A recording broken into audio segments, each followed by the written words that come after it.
وزیر اعلیٰ پنجاب مریم نواز شریف سے مرکزی تبلیغی جماعت کے شعراء ارکان کی ملاقات۔ ڈاکٹر ندیم اشرف، مولانا امجد فاروق، مولانا محمد امیر، امتیاز احمد کنی، ارشد ملاقات کرنے والوں میں شامل۔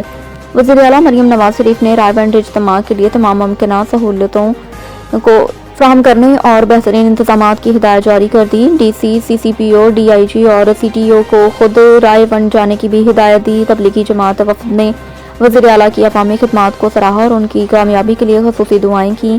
وزیر اعلیٰ نے اجتماع کے لیے 3 دن الیکٹرو بس چلانے کا اعلان کیا۔ یہ بسیں ریلوے اسٹیشن اور ایئرپورٹ پر سے زائد رائے بینڈ تک چلائی جائیں گی۔ مریم نواز شریف نے رائے بینڈ جانے والے راستوں پر فوری پیچ ورک اور 3 روڈ کی تعمیر و مرمت کا حکم دیا۔ اجتماع کے دوران خصوصی پیغام، خصوصی صفائی مہم اور ارکِ گلاب کے چھڑکاؤ کا بھی ہدایت کی۔ تبلیغی جماعت کے اراکین نے الیکٹرک بس پر پروجیکٹ 90,000 گھروں کے منصوبے اور صفائی کے بہتر نظام پر خراج تحسین پیش کیا۔ ان کا کہنا تھا کہ کوئی چھوٹے شہر میں گرین بس جیسی سروس کا سوچ بھی نہیں سکتا تھا۔